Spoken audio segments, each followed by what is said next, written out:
வறுமையின் கோரப்பிடியிலிருந்து தப்பித்து தங்கள் குடும்பத்தின் தலைவிதியை மாற்றிவிட மாட்டாளா என்று ஒரு ஏழை குடும்பம் ஒட்டுமொத்தமாக நம்பியிருந்த 24 வயது இளம்பெண் லண்டன் நகரின் வீடொன்றில் சடலமாக கண்டெடுக்கப்பட்டுள்ளார். கையில் சில மாதங்களேயான பச்சிளம் குழந்தையை ஏந்தி புதிய வாழ்க்கையை தொடங்க வேண்டிய அந்த இந்திய தாய் எந்தவொரு காரணமுமின்றி கொடூரமாக கத்தியால் குத்தி கொல்லப்பட்ட சம்பவம் ஒட்டுமொத்த இந்திய சமூகத்தையும் உலுக்கியுள்ளது. லண்டனின் எக்ஸ்பிரிட்ஜ் சாலையில் நடந்த இந்த கொடூர கொலை வெறும் ஒரு குற்ற நிகழ்வு மட்டுமல்ல, அதன் பின்னணியில் வறுமை, தியாகம் மற்றும் இனவெறி குறித்த பல ஆழமான கேள்விகள் மறைந்துள்ளன. இந்த துயர சம்பவத்தின் பின்னணி மற்றும் கள நிலவரங்களை இப்போது விரிவாக பார்க்கலாம்.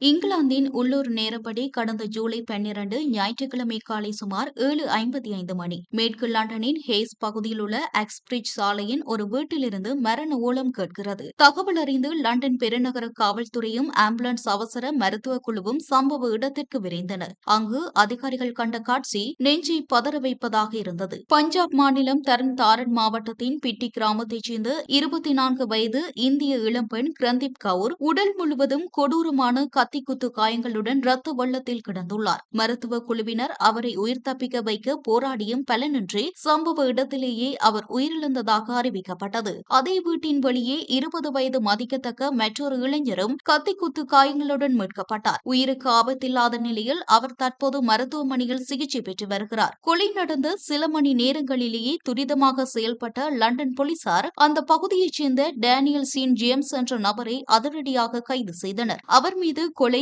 முயற்சி மற்றும் கூர்மையான ஆயுதத்தை வைத்திருந்ததாக திங்களன்று முறைப்படி குற்றம் சாட்டப்பட்டது. செவ்வாயன்று வில்ஸ்டன் மேஜிஸ்திரேட் நீதிமன்றத்தில் ஆஜர்படுத்தப்பட்ட டேனியல் தனது தரப்பு வாதத்தை முன்வைக்காமல் மௌனம் காத்தார். நீதிபதி அவரை உடனடியாக நீதிமன்ற காவலில் வைக்க உத்தரவிட்டார். வரும் ஆகஸ்ட் 11 அன்று லண்டனின் ஓல்ட் பெய்லி நீதிமன்றத்தில் இந்த வழக்கு மீண்டும் விசாரணைக்கு வர உள்ளது. பஞ்சாபில் உள்ள கிரந்தீப்பின் குடும்பத்தினர் இந்த கொடூர செய்தியை கேட்டு நிலைகுலைந்து போயுள்ளனர். அவரது 27 வயது மூத்த சகோதரரும் லொரி ஓட்டுநருமான லவ் பிரதீப் சிங் தங்களின் வறுமையையும் கிரந்தீப்பை லண்டனுக்கு அனுப்ப அவர்கள் செய்த தியாகத்தையும் கண்ணீருடன் விவரித்துள்ளார். 4 உடன்பிறப்புகளில் கிரந்தீப் மிகவும் கெட்டிக்கார பெண். பஞ்சாபில் 4 ஆண்டு PSc பட்டப்படிப்பை முடித்த அவளை எப்படியாவது லண்டனுக்கு அனுப்பி எங்கள் வறுமையை மாற்ற நினைத்தோம். அதற்காக எங்களிடம் எஞ்சியிருந்த ஒரே வாழ்வாதாரமான அரை ஏக்கர் விவசாய நிலத்தை விற்று மொத்தம் 25 லட்சம் ரூபாய் செலவழித்து 2024 செப்டம்பரில் அவளை லண்டனுக்கு அனுப்பினோம் என தெரிவித்தார். மாணவர் விசாவில் சென்று தற்போது பணி அனுமதியுடன் வேலை பார்த்து வந்த கிரந்தீப் வரும் செவ்வாய்க்கிழமையுடன் தனது இறுதி படிப்பை முடிக்கவிருந்தார் என்பதுதான் இதில் கொடுமையிலும் கொடுமை.